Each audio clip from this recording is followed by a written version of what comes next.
On est au courant que vous avez été directrice au sein de Défitellaire, qui est un pôle entrepreneurial régional, et on se demandait quel était votre rôle au sein de cette organisation et quel est le rôle aussi de cette organisation. D'accord. Alors, je suis Sylvie Samut, je suis professeure à l'Université de Montpellier, spécialisée en entrepreneuriat, et je suis également directrice des études de l'Institut Montpellier Management. Effectivement, j'ai créé le pôle entrepreneuriat étudiant, à l'époque ça s'appelait le PE, en 2010. Lors du changement de gouvernement en 2014, me semble-t-il, on est passé de PE à Pépite. Et donc, j'ai dirigé le Pépite LR, le Pépite du Languedoc-Roussillon, jusqu'à juin 2017, donc jusqu'à l'année dernière.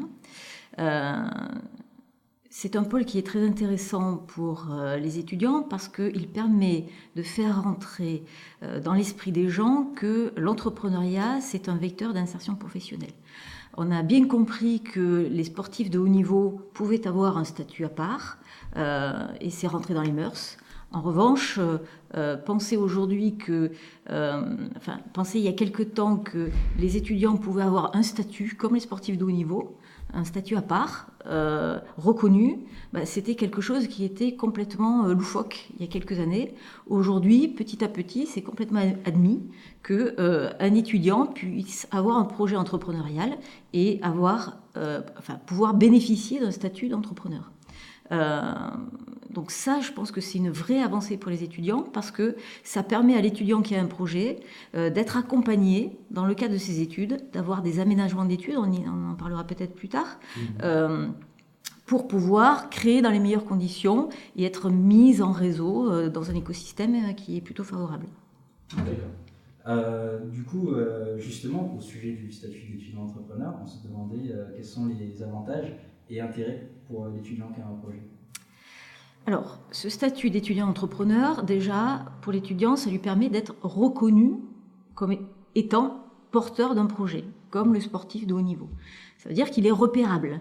Il est repérable par les enseignants, mais il est repérable aussi par l'écosystème. Et ça, c'est bien parce que ça veut dire que au sein de l'université, ou au sein de l'école dans laquelle il fait ses études, on lui a donné finalement une reconnaissance. On a déjà, quelque sorte, validé le fait qu'il ait un projet entrepreneurial. Et ça veut dire que lorsqu'il va aller voir des partenaires commerciaux, des partenaires financiers, des structures d'accompagnement, il pourra mettre en évidence le fait qu'il a déjà une reconnaissance interne à l'intérieur de son école ou de son université parce qu'il a été reconnu comme étant étudiant entrepreneur. Donc, ça lui donne une légitimité au sein de l'écosystème entrepreneurial, et ça, c'est plutôt favorable. Ça, c'est vraiment un point positif intéressant. Et deuxième intérêt non négligeable pour l'étudiant, c'est que ça lui permet un aménagement de ses études.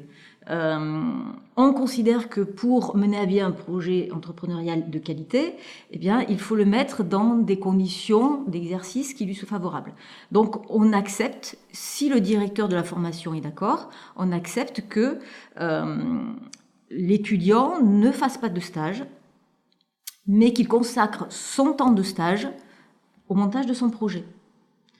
Donc là aussi, c'est très intéressant pour l'étudiant parce que ça va lui permettre de vraiment creuser à fond son projet pendant 2 mois, 3 mois, 4 mois, 5 mois, jusqu'au 31 août. C'est la même longueur que pour un stage traditionnel.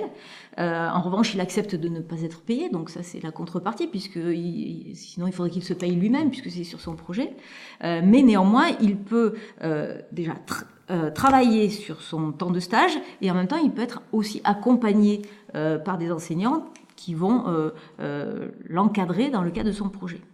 Alors, il y a ça, mais il y a également un diplôme qui est en parallèle du statut d'étudiant entrepreneur. Il faut bien comprendre que ce statut est gratuit et que tous les étudiants peuvent le demander, quel que soit leur niveau, qu'ils soient en L1, qu'ils soient en doctorat, qu'ils soient même jeunes diplômés. On peut demander à bénéficier d'un statut d'étudiant entrepreneur, et d'ailleurs c'est très intéressant pour un jeune diplômé parce que ça va lui permettre de redevenir étudiant pendant 1 an alors qu'il ne l'est plus, il n'a plus ce statut d'étudiant. Donc, en parallèle de ce statut d'étudiant qui est gratuit, il y a la possibilité d'intégrer un D2E, le diplôme étudiant entrepreneur. Et ce diplôme permet à l'étudiant d'être doublement accompagné, à la fois par un enseignant et à la fois par un professionnel de l'accompagnement régional. Et par professionnel d'accompagnement entrepreneurial, qu'est-ce que vous entendez? Est-ce qu'il y a des organisations particulières qui sont chargées de ça? Alors, sur le territoire du Languedoc-Roussillon, plus que de l'Occitanie, je dirais même, donc je dis bien du Languedoc-Roussillon, nous avons la chance d'avoir un réseau d'accompagnement qui est très très bien organisé, très très bien étoffé, qui est vraiment un des meilleurs de France et reconnu comme tel. Et donc, on a la chance, alors déjà par mon domaine de recherche et puis par le fait que j'ai dirigé Pépite pendant quelques temps, 7 ans et demi, j'ai la chance de très bien connaître cet écosystème et de travailler depuis de nombreuses années avec eux, même avant que je dirige Pépite. Ce qui fait que on connaît tous les acteurs de l'accompagnement entrepreneurial.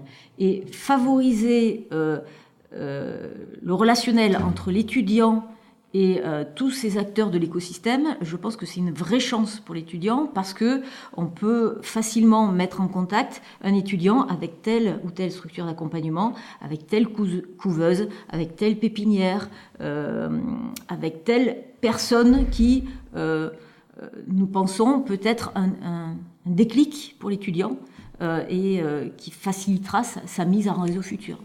Moi, ça m'est arrivé à titre personnel pour de nombreux étudiants de faire ce lien avec les structures d'accompagnement.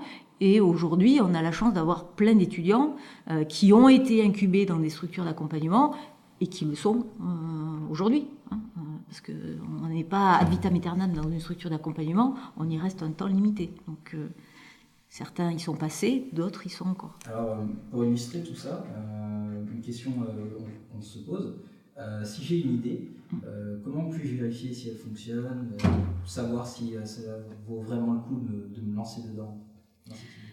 Alors, il faut bien penser que ni l'accompagnant professionnel, ni l'enseignant ne va faire le travail à la place du porteur de projet. J'ai souvent l'habitude de dire que le porteur de projet doit être moteur dans son action entrepreneuriale. Et nous, on est là pour l'aiguiller en quelque sorte, pour lui donner, pour le mettre dans un cocon et faire en sorte qu'il soit le mieux entouré possible. Mais les décisions, c'est à lui de les prendre. Il ne doit pas déléguer cette décision à d'autres. Ça voudrait dire qu'il a peur de les prendre. Et que pour le coup, il n'est plus dans son projet, il demande à d'autres de développer son projet à sa place. Donc ça ce n'est pas jouable. En revanche, nous, on peut l'aiguiller alors par de l'enseignement. Par exemple, il y a des outils qui existent comme le business plan, comme le business model. Nous, enseignants, on peut former les étudiants pour qu'ils apprennent et qu'ils savent jongler, qu'ils sachent jongler avec ces outils-là. Et ensuite, on peut les mettre en réseau avec cet écosystème de façon à ce que l'action réticulaire au sein de ce réseau soit facilitatrice. Mais donc, il faut bien comprendre que le porteur de projet doit faire l'effort d'aller vers la connaissance, doit faire l'effort d'aller vers les accompagnants, doit faire l'effort d'aller vers les réseaux. Nous, on peut l'aiguiller dans tout ça, mais on ne peut pas faire à sa place. D'accord. Pour ce qui est du statut d'étudiant entrepreneur, quelles sont les conditions pour pouvoir avoir accès à ce statut? Oui. Alors, un étudiant, encore une fois, quelle que soit sa formation d'origine. Donc, il ne faut sûrement pas penser que tout ça est réservé à des gestionnaires, comme vous, par exemple. C'est pour vraiment tout le monde, de la L1 jusqu'au doctorat, et jeunes diplômés inclus, quel que soit son niveau, c'est-à-dire que ce n'est pas réservé que aux très bons étudiants, c'est vraiment pour tout le monde, et quelle que soit la formation d'origine. On est en géographie, on est en pharmacie, on est en médecine, on est en architecture, c'est ouvert à tout le monde. La seule chose, c'est qu'il faut avoir un projet. Alors, le projet, il ne faut pas considérer que c'est quelque chose qui est finalisé. On n'attend pas que l'étudiant vienne nous proposer un projet qui est complètement fini, sinon ça veut dire qu'on ne sert à rien. On est vraiment dans ce qu'on appelle le processus d'idéation, c'est-à-dire qu'on est dans, voilà, moi j'ai une idée, mais je ne sais pas trop comment faire pour faire une étude de marché, je ne sais pas trop comment faire un bilan, je ne sais pas quel statut pour mon entreprise, etc. Donc on est vraiment sur la réflexion, la recherche de connaissances, la recherche d'acteurs qui vont m'aider, et nous on est là pour ça. On est vraiment sur ce qu'on appelle le processus d'idéation et pas sur le processus de création en lui-même. Le processus de création vient plus tard. Donc après le processus de création du projet, est-ce que vous faites un suivi des étudiants que vous avez accompagnés une fois qu'ils ont accompli Alors, à titre personnel, moi j'aime bien savoir ce que mes étudiants deviennent, donc j'essaye de rester en contact avec eux pour savoir s'ils sont allés au bout de leur idée, s'il n'y a pas eu des pivots dans leur projet, des pivots, c'est-à-dire que l'étudiant part avec une idée qu'il a en tête, précise plus ou moins, et puis petit à petit, en se confrontant au marché, en se confrontant avec d'autres acteurs, il va s'apercevoir que le marché est peut-être pas aussi florissant qu'il le pensait, et donc il va pivoter, c'est-à-dire qu'il va un petit peu faire évoluer son idée. Donc c'est normal qu'il y ait un pivot ou des pivots pendant tout ce processus d'idéation. Et moi, j'aime bien savoir après s'il y a eu création, mais c'est vraiment à titre personnel. Après, nous, notre travail au sein de Pépite, alors Pépite aujourd'hui est dirigée par quelqu'un d'autre, Catherine Perroux notamment, qui est enseignant à Paul Valéry. Moi, j'ai toujours une action au sein de Pépite. C'est pas parce que je ne dirige plus que j'ai pas une action au sein de Pépite. Je suis toujours référent entrepreneuriat, donc chargé de mission auprès du président de l'université. Et donc, voilà, mon action est non pas requise par Pépite. Ce suivi que j'ai envie de faire, il se fait à titre personnel uniquement.